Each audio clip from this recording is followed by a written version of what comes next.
What code, ma'am? Okay, sa iyo, ma'am. So, besides you, are your? Council for Si, Caraga. okay. Sir, Sir, ni Jerry Exposito for Caraga Council. JB, I know the councils are having the comments towards my co-op. Authorization. We have a board resolution to be signed and How about certified you, sir? by Just the liaison officer that for So, For the record, Mr. Chair, I am handing down the board resolution authorizing this representation for today's qualification. okay, so from our MC 2018 013 subject implementing guidelines. These guidelines as to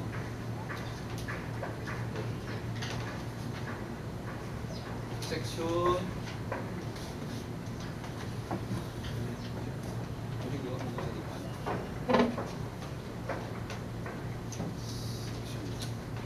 Section 9, all applicants should be represented by the authorized representatives.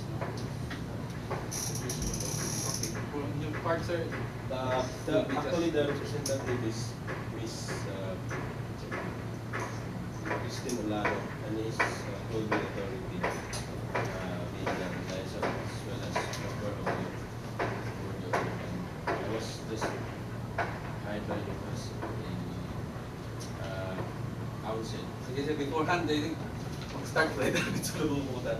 So, litasap suro prayer, no? How to formalize the this prequel. Request, ayan.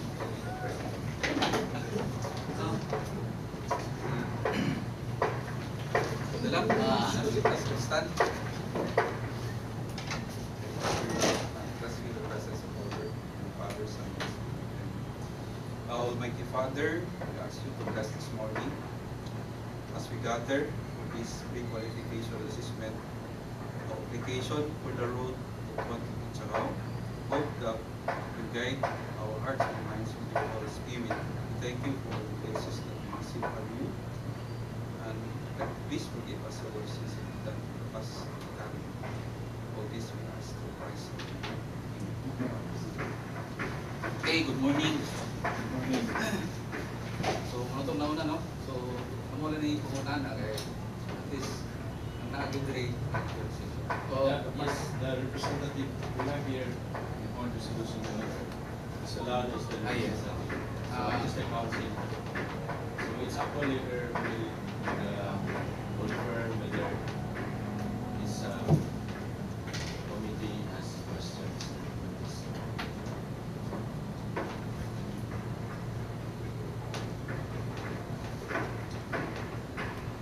Okay, for the assessment, we have this checklist.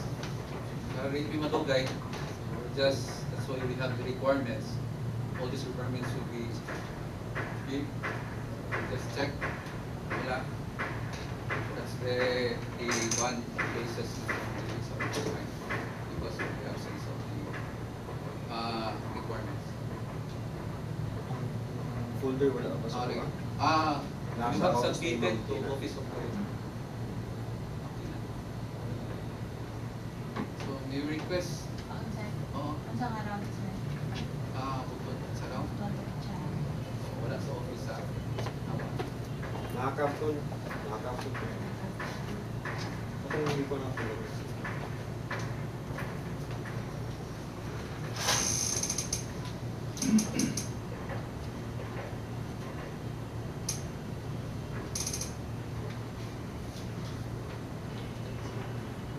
So again, our chairman.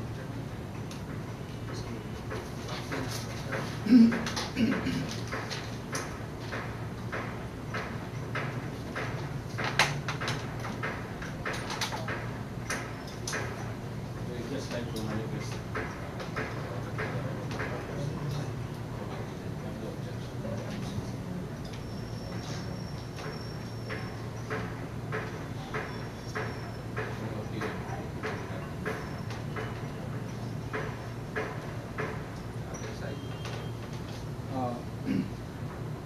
Chair, the memorandum circular here requires the representative to be law the authority. I know, that's why I asked that. Yes, Mr. Chair. So the Just part for of purposes of record, Mr. Chair, we will be handing down to this to the Honorable Chairman, and we will let the other copy to be received just in case the controversy later on will arise, because this is very sensitive. yes, Mr. Chair. yes, I know. That's why I was asking both sides. Council, so every council, so the part of This is the representative. yes, your council just be an answer that way this time. Yes, Sir? yes. That's Because- our. Because Can I make clarification? Because as what I know, based on the practice, a representative of the party is different from council. Council usually advises the party president, and he or she will speak on behalf of the representative. That's what I understand. This is usually the practice, even in courts, when the party is represented by the representative, it's usually it should be the talk to us. Sir? Okay, sir. Just a counter manifestation, Mr. Chair. This is not a court proceedings, this is an administrative proceedings, and we are bound by the administrative regulations. And the administrative circular says the representative who is ought to speak here must be duly authorized, Mr. Chair. That's why I am asking the open section of parties. Thank you, Mr. Okay, Chair. sir? when we have a copy, that's possible. What copy, sir? With the just Memorandum Circular number 2018-01. This is not so clear, Mr. Chair, in my copy. Is it 013 or 043? 1-3. 13, and this can be found under section 7, I think, paragraph 7. If I can remember this, the rule of procedure, this one for hearings and proceedings for the party discuss issued sometime last year.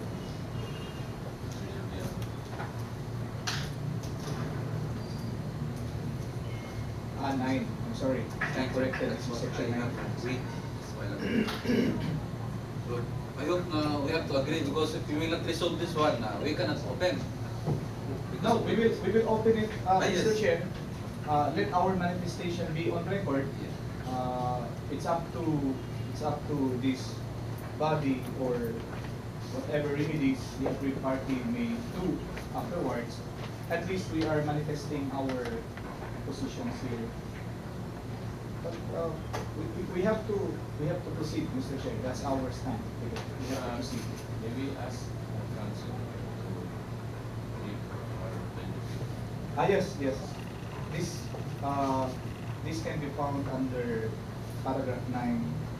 All applicants should be represented by their duly authorized representatives in the submission and opening of their requirements, and should be properly issued with the corresponding secretary certificate. The duly authorized representatives shall register during the opening proceedings to confirm their attendance. I'm just being the council, she's the representative of the. Okay, so let's proceed. That's why I said we were just manifesting here, Mr. Chair.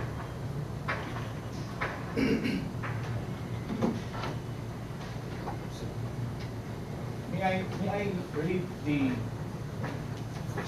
Can I secure a copy of the authority, Mr. Chair, so that I can just browse it?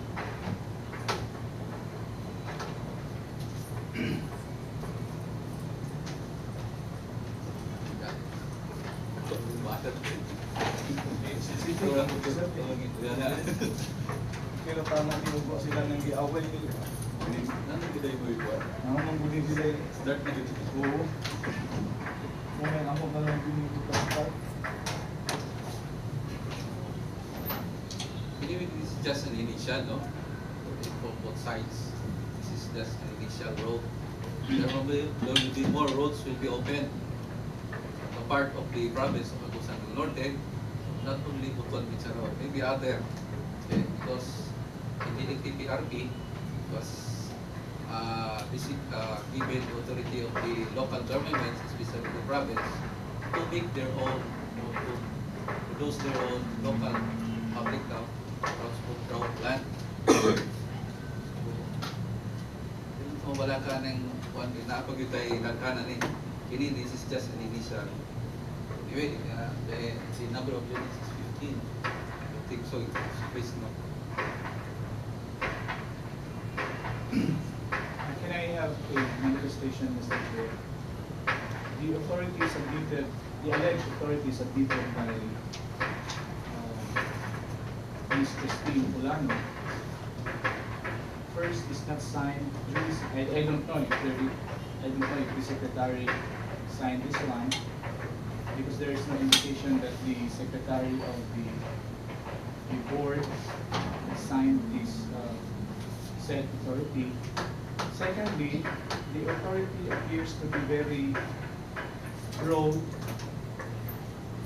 and which does not include today's proceedings, Mr. Chair. And another manifestation, this is undated, there is no date. And another manifestation, Mr. Chair, this is not also duly notarized. And the most important manifestation is that there is no authority stated herein about today's proceedings that gives her the authority to represent him. That's our, just a manifestation. They, Ako lang pa.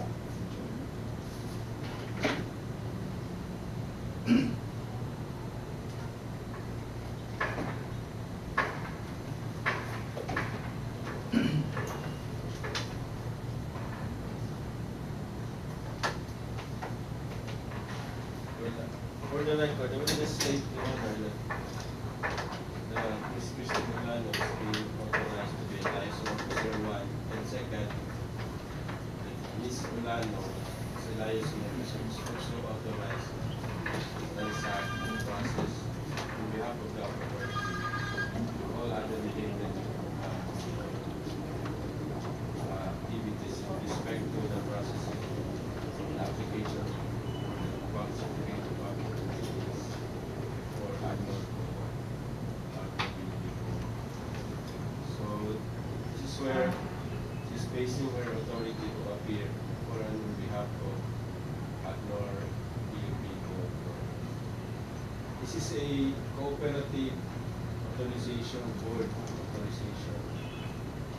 May I know who's the secretary of the board of directors? Secretary ng Butuan.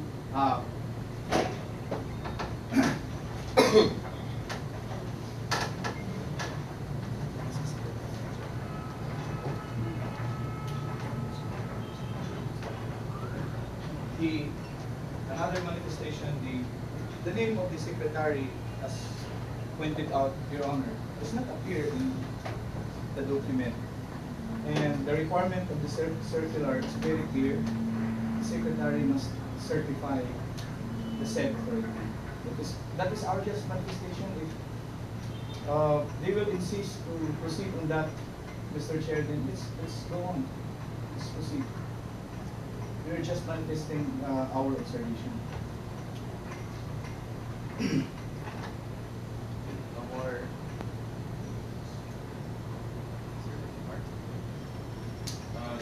We just insist, Your Honor, that the rules of practice is covered by different guidelines so far as the LTFRB is concerned. And we're talking here about the authority of the representative, and my position as counsel for the representative is based on that rules of practice by the LTFRB. And I'm not here as representative of the board, but I'm here as counsel. So that will not prohibit you from talking or speaking or on behalf of the representative.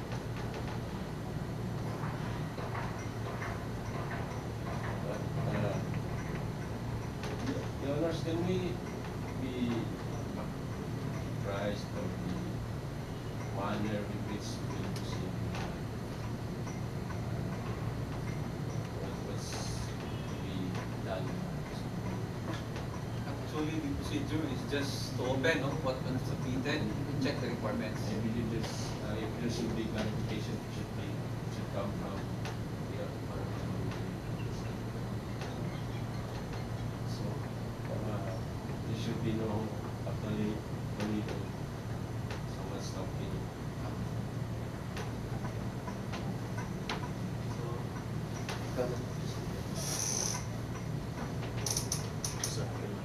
No more. Yes, so far, we will just make manifestations so as long as we reserve something consideration. For the moment, those are our manifestations. Anyway, we are recording the Yes, yes. That's why we are making manifestations, because this can be used whatever courses and actions both parties will do after this. So I will just would like to be clarified. Ms. Olano is here as the representative of the Alcor PUP Co-op, and I'm here as the council. So that gives me the authority to speak for Ms. Olano is here.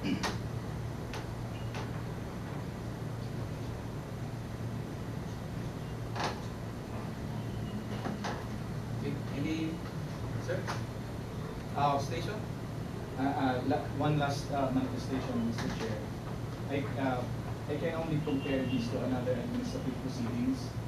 In labor cases, even if the lawyer appears in that labor case, being an administrative case, there is a clear guidelines that a lawyer must be duly authorized by the cooperative or whatever litigants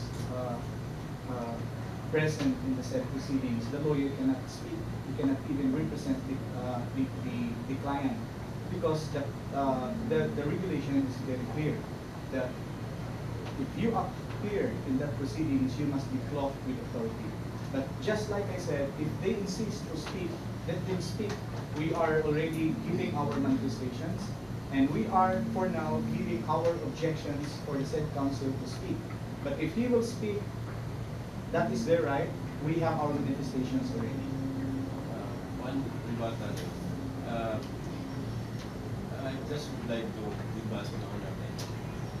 While it's correct that in some proceedings, administrative proceedings, council may not be authorized to represent.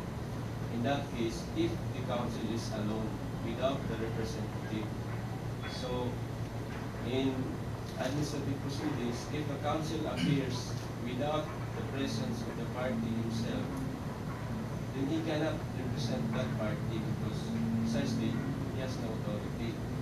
In this case, the representative is here, and I, being the council, can't speak. That's what we are invoking. Last one, Your Honor, that is true. He can represent. He can appear as a counsel, but in that administrative proceedings, there is no way he can talk. Once again, if you will insist on that interpretation, then we will go. We will proceed. Otherwise, we will be delaying this proceedings. What is important is that we are already manifesting our positions. We submit the other. Paid was based on PFC 2008 13 paragraph 9. Again, I'd like to read and remind everybody that all applicants should be represented by duly authorized representatives in the submission and opening of the requirements, and should be properly issued with corresponding secretary's certificate. The duly authorized representative shall register during the opening proceedings to confirm their activity. Okay? We proceed. We proceed. Vote. Votes. The part of Wagner Court will be agree. Okay. We have the box duly sealed, signed by each representative last week.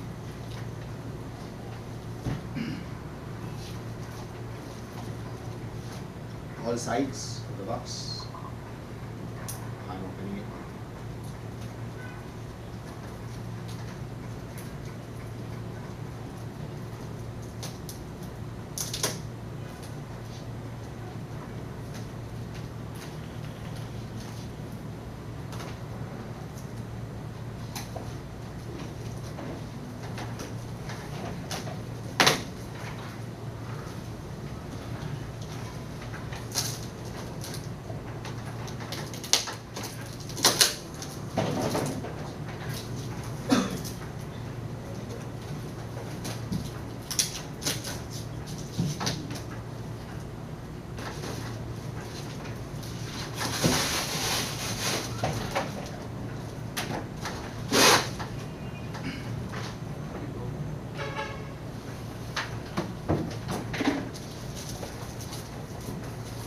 Here we have the folders of the Kitcharao.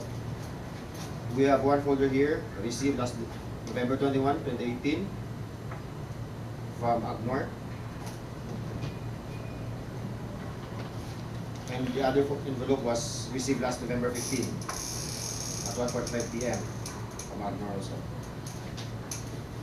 And we have also the first submission of pre-qualified documents from Caraga Transco, dated November 15, 2018 at 11:29 in the morning. So the first one who submitted the documents was Caraga Transco, 11:29 a.m. morning. We'll open the first. For a while, Mr. Chair, we have an observation here. Under section 7 of the memorandum circular just cited, there must be one envelope that will contain everything submitted to this honorable office.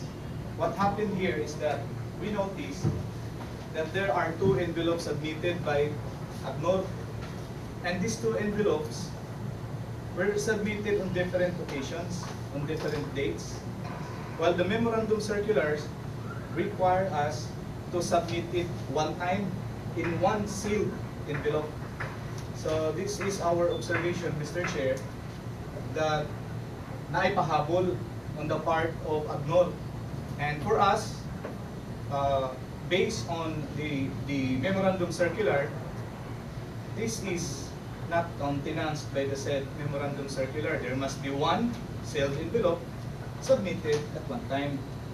Here, there are two envelopes, may pahabol. One is received on November 15, the other is received on November 21.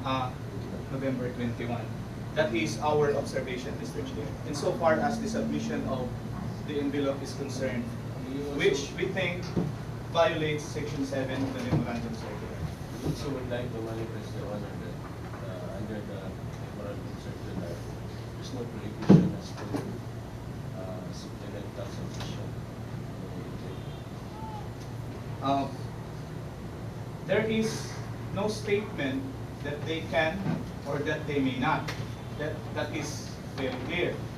But there is a statement that the moment we submit it, we must submit it in one sealed envelope. That is very clear. So if they will interpret it that way, that because there is no provision saying that they can make pahabol, that is their interpretation. We have here to just make our manifestations that we complied what is written in section 7, and there is no compliance on their part what is written in paragraph 7. That's our manifestation. To us, Your Honor, the requirement of sealing is actually for the protection of the applicant so that the records will not be pulled out by just anybody and the contents in that particular set of documents will not be so that's the requirement of sealing to us. That's the importance of sealing. And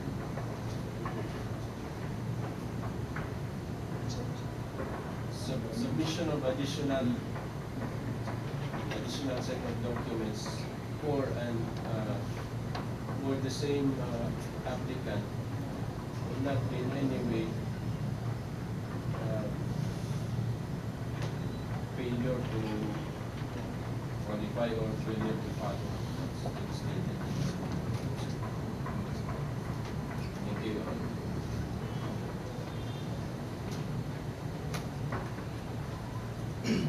Another manifestation, Mr. Chair.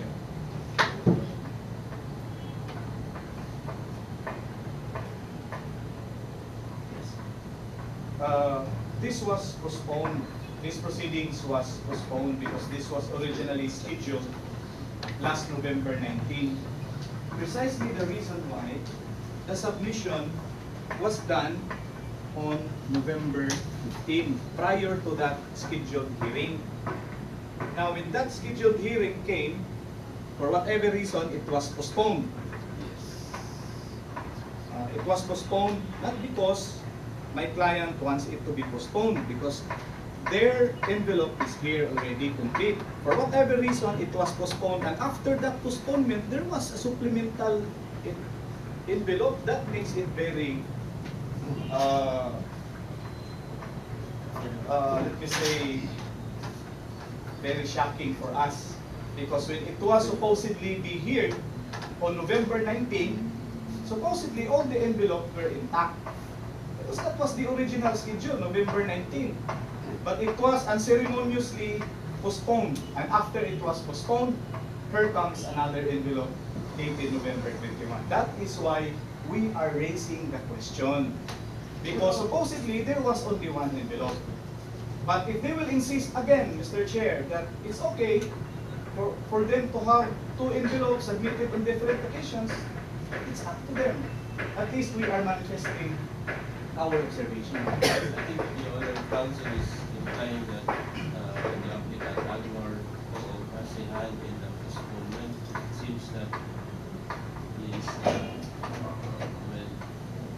trying to raise the point that the honorable committee cancelled the supposed meeting for the sake of the submission of this another document. I think that's the gist of this statement. But well, since we are applicant and this honorable committee is the body of LTFRB, that speaks for itself. We have no control of the sentence or things, and I believe it's the committee itself can only give a clarification as to why that meeting was not postponed. Just a rejoinder, Your Honor, I am not alleging something that they have the hand in the postponement so that they can submit belatedly. What we are trying to